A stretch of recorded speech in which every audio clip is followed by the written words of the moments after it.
Si vous nous retrouvez à l'instant, vous avez fait le meilleur choix, c'est celui de regarder Info TV et surtout de suivre votre programme Espace Miné 10h, 11h52 de lundi à vendredi. Nous sommes mercredi et nous marquons un arrêt ce matin pour parler de notre diaspora. Une interrogation, diaspora et dernière élection présidentielle au Cameroun, quel regard? Je commence par Andrea. Andrea, vous qui avez passé pour l'instant un peu plus de 30 ans du côté de l'extérieur. Pour l'instant, vous vivez du côté de la France. Une élection présidentielle vient d'avoir lieu, élection présidentielle au Cameroun. Globalement, comment avez-vous jugé la réaction de la diaspora face à cette élection présidentielle au pays? Alors, tout d'abord, je tiens à féliciter le président réélu et à préciser que nous devons respecter les autorités. Le Conseil constitutionnel est la plus haute autorité dans un État. Il a déclaré, proclamé le président élu. Donc, que la population et que les jeunes respectent la décision. Et il y a des manières de marcher, des marches pacifiques. C'est pas de casser ou de détruire les institutions, parce que ce sont les mêmes institutions qui servent pour ces jeunes-là, pour ces mamans, pour la population. Donc, il y a des manières de faire. Donc, dans un premier temps, appeler au calme et à respecter. Et après, quand on demande le changement commence par soi-même, que la jeunesse se lève et qu'elle commence déjà à changer elle-même ses mentalités. Donc, voilà. Alors, comment je perçois les élections depuis la diaspora? C'est vrai que la diaspora est mobilisée, très mobilisée lors des élections, très sollicitée aussi. Ouais. Donc, qu'est-ce que l'on va dire des élections aujourd'hui? La politique camerounaise, je m'y intéresse là cette fois-ci parce que je suis dans l'optique de venir investir au Cameroun. Mais la diaspora aujourd'hui est, comment dire, elle est résignée. Elle est résignée par rapport aux situations. On vit en France à partir du moment où on devient français, on n'a plus forcément la possibilité déjà même de voter. Ça déjà, ça frustre. C'est un vieux problème, hein, cette affaire. C'est un vieux problème de double nationalité. Et c'est un vrai problème, un réel problème qu'on rencontre, nous, les personnes dans la diaspora qui sommes devenus français. La preuve en est que vous n'avez pas pu voter. Je n'ai pas pu voter. Vous avez déjà la nationalité française. Exactement, exactement. Et même quand on est au Cameroun, on rencontre des difficultés. Quand on vient au Cameroun, on paye un visa à 169 €, c'est quand même un budget. Pour venir chez toi. Pour venir dans mon pays d'origine alors que je suis né au Cameroun et que j'ai des parents camerounais, parce que mon père est camerounais, vos aïeux sont il vit au Cameroun. Et même aujourd'hui, je rencontre ne serait-ce que des difficultés pour avoir un titre de séjour. Aujourd'hui, au Cameroun, je suis à l'immigration quasiment tous les 2 jours. Où je suis complètement bloquée pour avoir... Sinon, la police camerounaise peut t'interpeller. Ah non, j'ai un visa qui est toujours en cours de validité, mais après, à la fin de mon visa, je vais rentrer. Mais bon, enfin, je vais rentrer avant. Mais bon, pour quelqu'un qui a l'intention ou la prétention de vouloir Est-ce que ça ne frustre pas? Ça frustre, ça frustre. C'est-à-dire que vous êtes dans votre pays. Je suis dans mon pays. Maintenant, vous êtes obligé de montrer des papiers à gauche et à droite. Voilà, je marche avec mon visa dans ma poche. Dans ma poche. Alors vous avez vos plantations au village. Ah, ben exactement. Elles ont été les... Non, c'est frustrant. Et je pense que c'est pour ça que la diaspora s'est mobilisée en masse et a suivi ces élections-là. Parce que tout le monde attend le changement. Tout le monde veut le changement. Je pense que la diaspora est mobilisée pour revenir, ne serait-ce qu'au Cameroun, investir. Mais à chaque fois, on se retrouve confronté à ces problèmes où on n'a pas la possibilité, ne serait-ce que pour un Français, d'acheter, enfin, quand tu es Français, même si tu es Camerounais, d'origine camerounaise, tu ne peux pas acheter un terrain au Cameroun. Ça déjà, comment contourner ça? Il faut toujours passer par des contournements, avoir toujours des biais de contournement. Pas des intermédiaires. Pas des intermédiaires, toujours éviter. Voilà. Qui veulent vous abuser. Voilà, exactement. Moi, aujourd'hui, on me demande 300 000 pour avoir la carte de séjour de 2 ans. À l'immigration, j'y vais tous les jours, j'ai encore mon dossier là, et j'y vais après cette émission. Quand on me demande 300 000 pour avoir une carte de séjour au Cameroun, je demande une carte de séjour dans mon pays d'origine, alors que mon père est camerounais. On m'a dit hier à l'immigration que je ne peux pas demander une carte de séjour parce que mon père est camerounais et que j'ai plus de 18 ans. Donc c'est de 0 à 18 ans. Je ne sais pas sur quelle base, sur quoi il se base pour dire que je ne peux pas demander un titre de séjour en tant que parent. J'ai un certain âge. Est-ce qu'il y a un âge pour être le parent de son enfant? La question que ça devient compliqué. Merci. Merci Andrea. On va passer la parole à Bertrand Tchenkam. Bertrand Tchenkam, quand on parlera toujours d'élections présidentielles, quoi qu'on dise, on parlera toujours des chiffres. Hein. Oui. Je suis dans l'obligation de parler des chiffres au niveau de la diaspora. Toute diaspora confondue, Paul Biya a perdu. Exactement. Je connais bien la diaspora. Alors, je voudrais vous dire que la diaspora camerounaise, le régime du renouveau n'aime pas la diaspora. Ah bon? Et la diaspora n'aime pas le régime du renouveau. Vous avez constaté avec amertume et désolation qu'au niveau de la diaspora, le RDPC a perdu. Il y a quelques blessures béantes infectées et infestées par le RDPC et qui créent une entorse auprès des collages des individus qui vivent du côté de la diaspora. Parce qu'avec le régime du renouveau, il y a une seule certitude, l'incertitude. Au lieu d'agir, le régime du renouveau passe son temps à réagir. Vous savez, gérer c'est prévoir. Il faut être prospectif. Il faut être avant-gardiste. Il faut avoir des prévisions. Le régime reste dans la prédiction. Bonjour la désolation. Et aujourd'hui, c'est la frustration. Maintenant, est-ce que vous savez que la diaspora camerounaise constitue des individus qui sont allés à l'étranger pour des raisons multiples? Il y en a qui ont voyagé pour des raisons scolaires, des raisons politiques, des raisons économiques, des raisons sociales, et j'en passe. La diaspora camerounaise représente 5 millions d'individus, c'est-à-dire sur 30 millions d'habitants, on a 5 millions qui vivent du côté de l'étranger. Il y a 100 000 Camerounais en France, 18 000 en Belgique. Vous imaginez un peu ça. 5 millions, 18% de la population camerounaise. Et comme cela ne suffisait pas, la diaspora camerounaise a envie d'investir au Cameroun, mais on leur dit non. N'impacte qu'à moins de 3% du PIB, loin de la diaspora malienne, la diaspora du Burkina Faso, la diaspora du Niger, les pays qui n'ont pas l'accessibilité à la mer, le Burkina Faso, le Niger, le Mali, qui n'ont pas l'accessibilité à la mer, mais la diaspora impacte à 25% sur le PIB. Et dans ces pays, on accepte carrément la double nationalité. Alors, si le régime du renouveau aime la diaspora, qu'est-ce qui peut expliquer qu'on n'est pas un député de la diaspora? C'est-à-dire, vous avez 5 millions de Camerounais qui vivent hors du pays, vous n'avez pas un député de la diaspora. En France, par exemple, pays que je maîtrise bien, il y a un député qui représente les Outre-mer. Il y a le député des Français de la diaspora, parce que les Français de la diaspora sont différents des Français des Outre-mer, il faut le savoir. Mais vous avez 5 millions d'individus qui sont de l'autre côté, vous n'avez même pas un député qui représente ces Camerounais. Vous les aimez autant? Non. Comme cela ne suffisait pas, je prends par exemple le problème foncier. Vous qui avez la double... Est-ce que vous savez que la loi de 1966, c'était pas pour la diaspora, c'était pour l'UPC. Il était question en 1966, à l'époque de M. Amadou Ahidjo, une loi qui est caduque, qui est moyenâgeuse.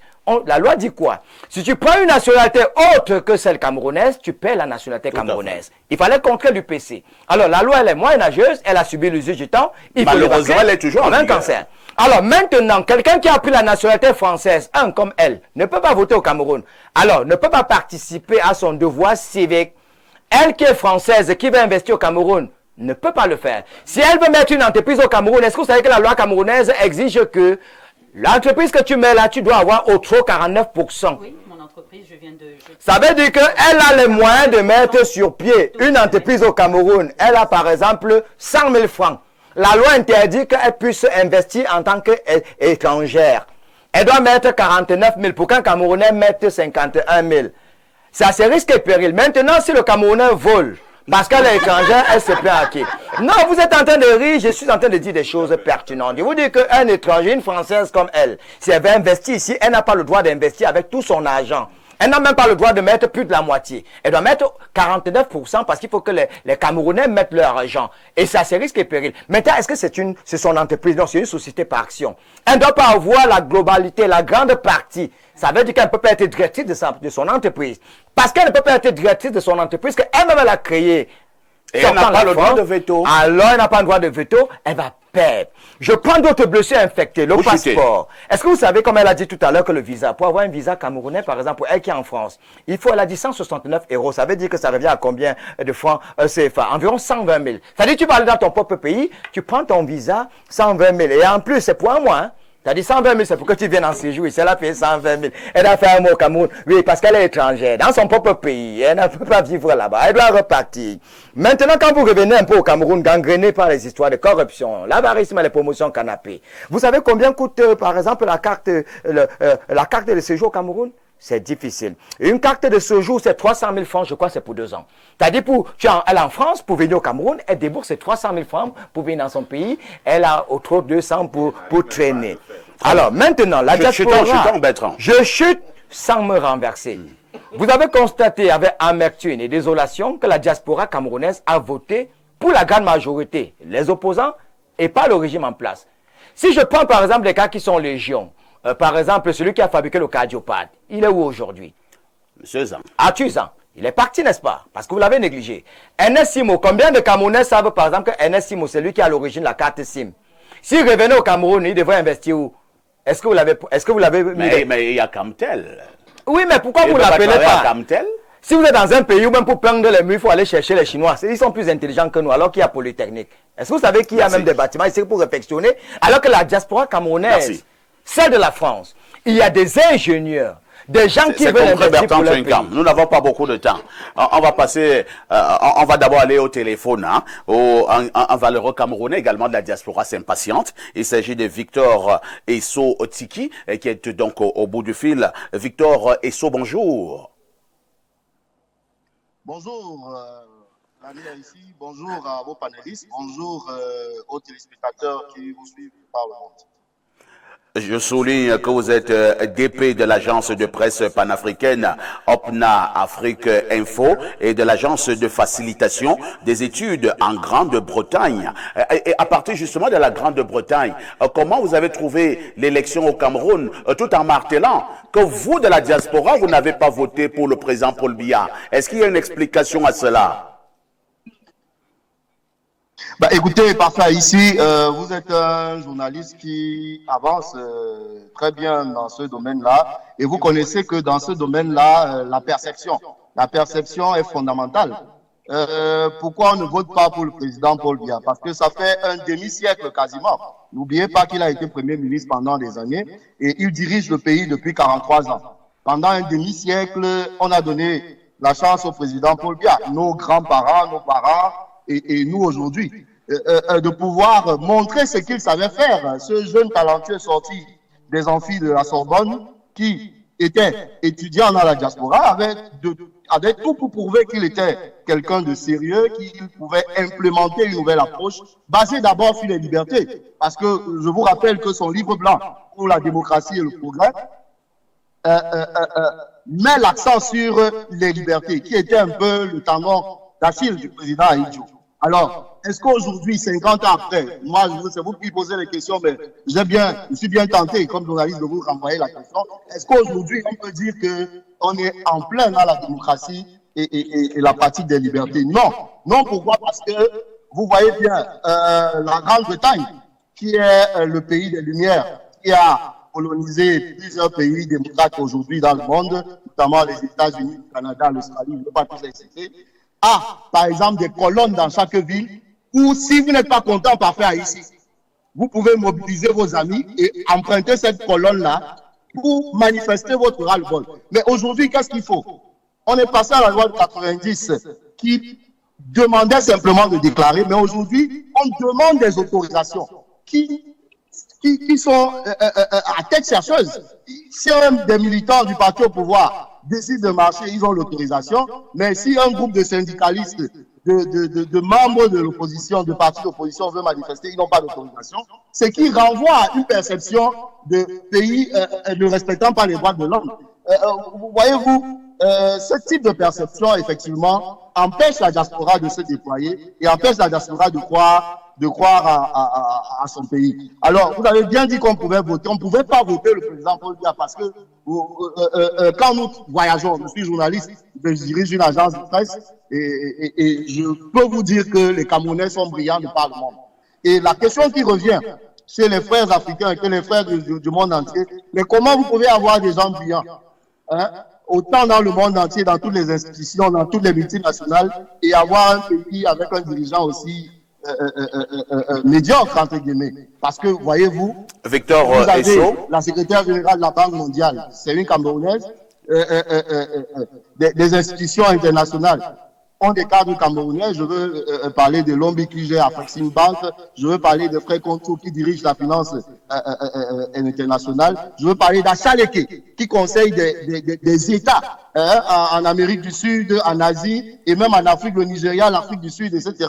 Mais est-ce qu'une seule fois on a fait appel à cette expertise-là? Alors vous avez des gens qui ont le don d'ubiquité, qui maîtrisent tout, qui connaissent tout, qui ont des questions et des réponses à tout, même quand le résultat démontre effectivement que on est dans un état de généralisé. Victor Esso. Oui, parfait, ici, je vous écoute. Alors, comme c'est un échange, on ne dira peut-être pas que le président de la République est médiocre, mais disons qu'il y a des choses à redire. Entre-temps, quand même, puisque les résultats ont été proclamés par le Conseil constitutionnel, vous qui êtes de la diaspora, que demandez-vous? Quelles sont vos doléances pour les 7 prochaines années? Ben écoutez, avant d'aller dans les 7 prochaines années, il faut faire le mea culpa. D'abord, le gouvernement doit reconnaître que ces élections ont été mal organisées. Pour l'instant, nous n'en sommes plus là, monsieur Esso. La loi électorale, elle est mauvaise, parfait. Vous m'avez posé une question, permettez que je réponde, s'il vous plaît. La loi électorale, elle est mauvaise. Tenez-vous bien, parfait, ici. Du début du processus à la fin du processus, il y a des difficultés innombrables ici on ne peut pas avoir le temps de citer. Vous avez par exemple des gens qui disent, vos confrères, je ne veux pas les citer ici puisqu'il ne s'agit pas de parler d'eux, qui disent par exemple que le RDPC a été voté pour 100%, dans 100% dans certains bureaux de vote. Est-ce possible au 3e millénaire dans une démocratie? D'autant plus que le jour d'une élection, il y a des gens il y a des gens qui ne se sont pas rendus disponibles. Oui, parfait, ici, je vous suis. Nous avons un problème de timing. Nous sommes déjà à l'ère des propositions venant de la diaspora. Que demandez-vous en ce moment pour les 7 prochaines années? Ben, écoutez, vous ne pouvez pas m'empêcher de faire le point. Ben, je ne peux pas te proposer si je n'ai pas fait le point exactement. Ce n'est pas un entretien d'une heure de temps. En studio, j'ai 6 personnes qui doivent également réagir. Et je vais vous boucler dans 30 minutes. La refonte du système électoral.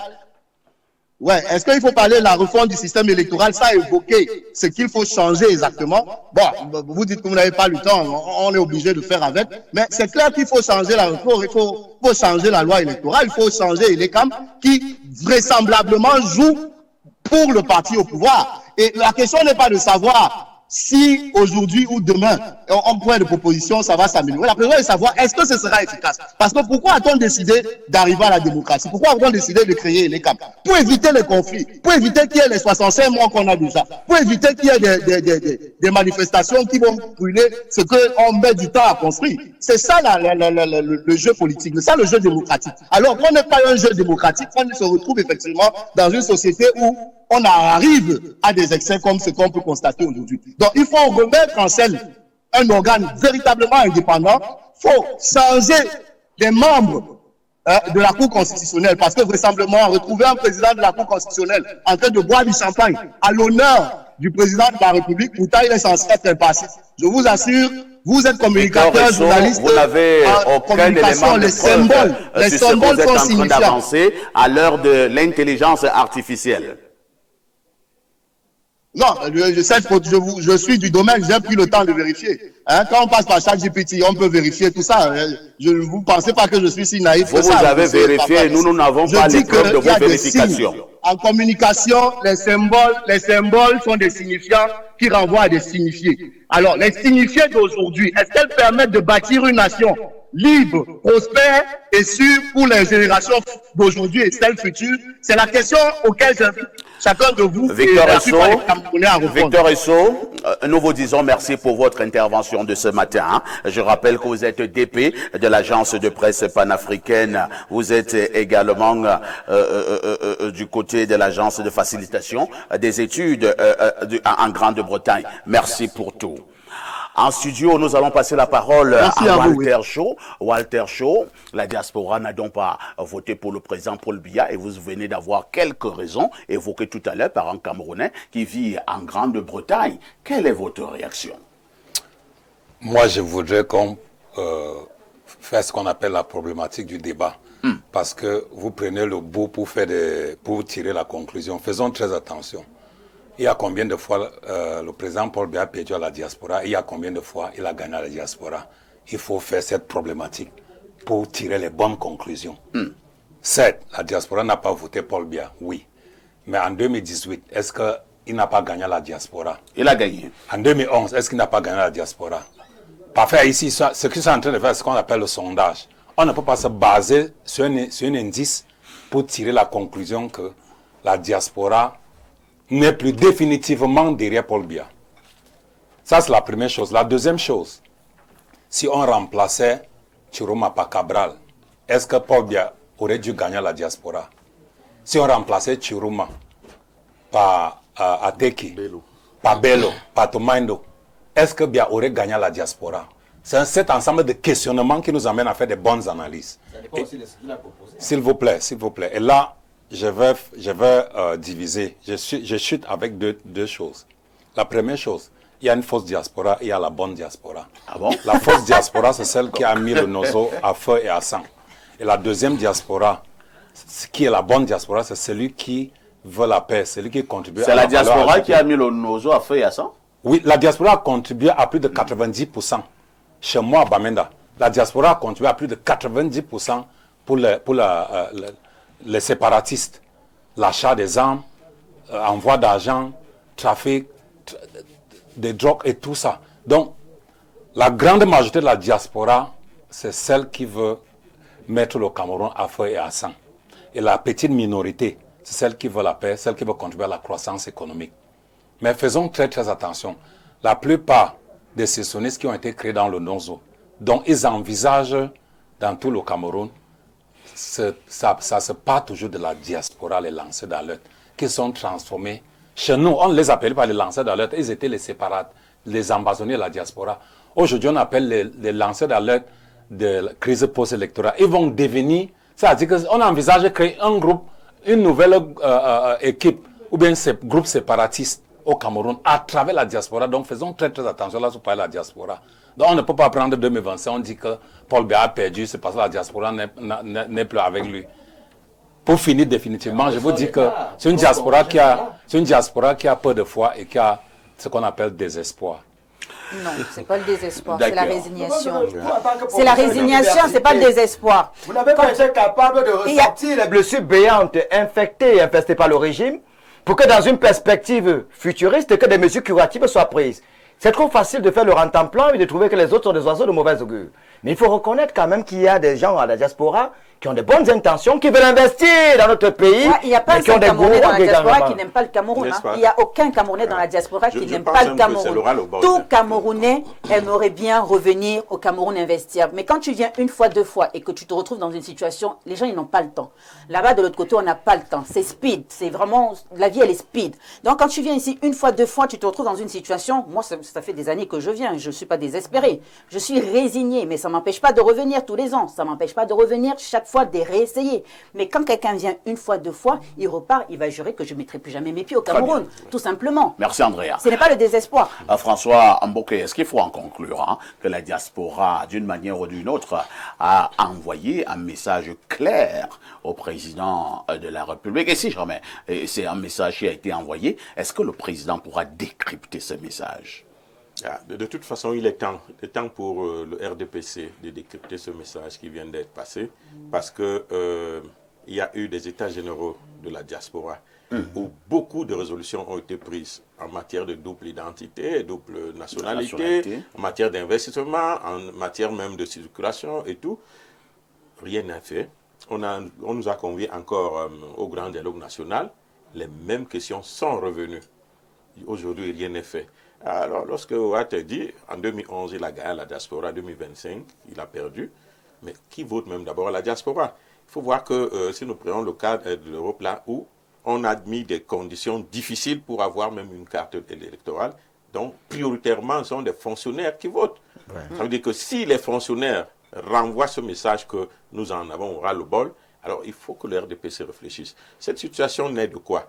Elle est arrivée au moment où on a vu que les intelligences qui étaient de l'autre côté, souvent la diaspora, revenaient dans le pays prendre le pouvoir. C'est pour cela que le RDPC a verrouillé. Donc le RDPC a peur de la diaspora? Oui. Il y a des enfants qui étudient à la diaspora qui sont percutants. Ici, on a des couloirs où, parce que le père est ici, il peut passer sans concourir. On a peur de cette diaspora-là. Il y a des enfants qui ont des moyens de venir investir, inventer même des choses, innover. Ils n'ont pas de moyens parce qu'ils vont venir dominer et peut-être renverser la classe sociale. Il y a des parents là-bas qui sont installés, qui ont également des positionnements, de certaines notoriétés, qui peuvent venir ici influencer un certain nombre de choses, on les empêche de rentrer. Parce que on se dit, s'ils arrivent, nous, on sera quoi? Ce que j'ai souvent entendu jusqu'en 2018, on ne va pas tout faire pour qu'ils viennent récolter. Ça veut dire que ceux qui sont aujourd'hui là dans le RDP, ceux qui gèrent les choses, pensent qu'ils ont construit le pays pour en bénéficier et que les autres qui n'étaient pas là n'ont pas droit au chapitre. Et il faut revoir cette manière de voir des choses qui ne peut même pas aujourd'hui être acceptée.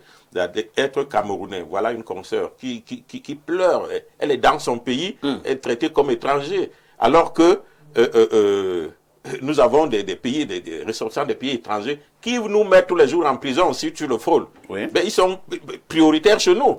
Mais pourquoi un Camerounais peut-il avoir si mal de se retrouver chez lui ou alors d'avoir une envie d'investir? C'est pas possible. Très bien. Les lois ne sont plus bonnes, elles sont dépassées. Il faut qu'on les revoie. Les relations ne sont plus bonnes, il faut les revoir. Et il faut aller plus loin au niveau même des institutions. Penser que nous avons créé une direction des Camerounais de l'étranger. Mais qu'est-ce que fait cette direction? Combien de fois nous avons vu des Camerounais dans la diaspora? Nous ne voyons pas seulement Europe, États-Unis, hein. La diaspora aussi africaine, en Guinée équatoriale, au Gabon, au Tchad. Voilà. Nous, combien de fois nous voyons des Camerounais crier à l'aide, mais il n'y a personne qui intervient. Je pense que cette manière de faire, cette manière de jouer d'une classe politique qui est aujourd'hui donc presque rejetée par tout le monde au travers des résultats que vous présentez. Alain Douc, il y a également une dénonciation qui est faite de manière régulière par ces Camerounais et Camerounaises qui vivent du côté de la diaspora. La dénonciation, c'est laquelle ils font comprendre qu'une fois à l'étranger, ils sont abandonnés à eux-mêmes. Les représentations diplomatiques, ce que nous appelons des ambassades, ne sont pas au courant d'eux. Ils ont des problèmes dans ces pays d'accueil, mais ils ne savent pas à quel sens se vouer. Certains sont allés rencontrer leurs ambassadeurs, on leur a demandé d'aller se faire voir ailleurs. Alors, cet abandon des Camerounais de l'extérieur, est-ce que ça ne peut pas également créer une sorte de frustration? Je vais répondre à ta question parfaite en m'inspirant de quelque chose qui s'est passé ici sur ce plateau. Ça tombe bien. Nous avons une diasporienne. Tout à fait. Alors, vous avez vu comment elle a rendu allégeance, d'après elle, au président élu. Tout à fait. Elle a consacré la place et l'autorité du Conseil constitutionnel. Ton cordon ombilical est ici. Il ne faut pas seulement que le cordon y reste pour rien. Il faut un lien spirituel avec ta terre d'origine, un lien intellectuel, un lien mental et cognitif. Il ne faut pas que tu sois détaché des réalités de ton pays et que tu ne connaisses pas comment fonctionnent ces différents écosystèmes. Il n'y a pas de plus grande autorité que la vérité. Et sache que dans nos écosystèmes, si tu connaissais effectivement ton pays et tu t'étais intéressé à lui, tu saurais qu'en réalité, on peut avoir des institutions créées, mais pour ne pas servir à la cause de la vérité. Je dis ça, je sors. Bien. Maintenant, parfait, ce que tu décris peut être rajouté au chapelet de grief qu'elle a évoqué tout à l'heure. Tout à fait. Et tu te rappelles que sur cette émission, tu as voulu qu'on adresse un sujet ici une fois. Est-ce qu'il est pertinent de créer un ministère de la diaspora? Qu'est-ce qu'il faudrait faire pour que la diaspora s'investisse du mieux possible, optimalement, dans les réalités de la vie camerounaise? Et voilà, nous revenons. Quand vous démontrez aux gens qui n'ont pas d'importance, quand vous les traitez comme s'ils étaient des ennemis, une fois qu'ils sont quittés de la terre natale pour l'étranger, c'est un problème. Il n'y a pas le lien de l'appartenance qui est maintenu. On fait tout pour rompre. On fait tout pour dissocier. On fait tout pour rompre. Et c'est véritablement ça le problème. Il n'y a pas cette circularité dont j'ai parlé. Il n'y a pas cette volonté de continuité. Il n'y a pas cette dynamique du maintien du lien d'appartenance. Tu imagines, Andrea, si tu avais amené avec toi ici, puisque tu as des enfants, même 5 enfants, pour ta trésorerie, ce que ça t'aurait coûté, en termes de visa, etc. Ah non, je viens tous les ans avec tout le monde. Hein. C'est cette année que je suis venue avec Ça lui. tombe bien. Voilà. Ah non, non, c'est un budget. Et combien ça te coûte? Tu imagines? Alors, en visa, je crois que je suis à 600 €, puisque j'ai 3 enfants, plus moi. C'est 600 € Voilà. en visa. Le tracas, Ça fait quand même... ça fait une sacrée somme. Parfait pour revenir sur la question que tu m'as adressée. Tout à fait. Le Camerounais, même quand il est à l'extérieur, doit demeurer le Camerounais. En réalité, on devrait même les courir là-bas. On devrait faire des recensements pour savoir quels sont les nôtres qui sont là, dans chacun des pays où nous avons une représentation diplomatique. Quelle est la nature, la structure des problèmes qu'ils ont là-bas, qu'ils rencontrent, auxquels ils sont confrontés. On devrait les parentaliser, même là-bas. Oh, ce n'est pas le cas. Et tu te faisais bien, cher aîné, de relever le paradoxe. Nous sommes, par ricochet, je ne sais pas comment, paradoxalement, un pays très accueillant. Oui, les étrangers sont vis-à-vis des très étrangers, accueillis ici. mais comment on peut faire Le Camerounais ne montre se sent pas à d'un l'aise tel aujourd'hui. cynisme Ça ne se- et d'une telle Voilà. méchanceté à l'endroit des nôtres une Voyez- fois que voyez comment eux nous sont vivons. déjà à l'étranger. Voilà. Je pense que notre diaspora, au travers de ce vote qui a été fait, ce suffrage exprimé, a au moins démontré que si vous, au niveau du pays, au niveau national, vous perdez le nord, nous sommes éveillés et nous sommes conscients des réalités et des enjeux. On va chuter. Un Nigérian, C'est quand même un incroyable. Tchadien, un Centrafricain, ils sont mieux traités au Cameroun que des Camerounais. Il y a paradoxe. Il faut revoir notre Très bien. politique dans sa totalité. Et on ne peut pas se développer si on met sur le banc Et on cette le voit dans les diaspora. administrations. Hein. À l'immigration, je suis assise, je suis quasiment invisible hein, et la personne de peau blanche qui va rentrer va être reçue très très rapidement. Voilà. Ah ben voilà. Et vous n'avez même pas parlé du problème de l'aéroport. Non, Parce oui, qu'à l'aéroport, il y a ce qu'on appelle une taxe phytosanitaire. Tu as voyagé avec le problème du Cameroun, au lieu de regarder si le problème là a des bactéries, des dévues, Non, tu non, donnes 10 000. 10 000. Il faut 10 000, t'as validé pas, sans qu'on ne regarde. Tu arrives à l'aéroport international international de Yaoundé-Simalène ou de Douala, je t'assure, il ne faut pas en vouloir des gens qui prennent des périodes de fortune pour aller en Europe. On te maltraite. non. Merci. Hein.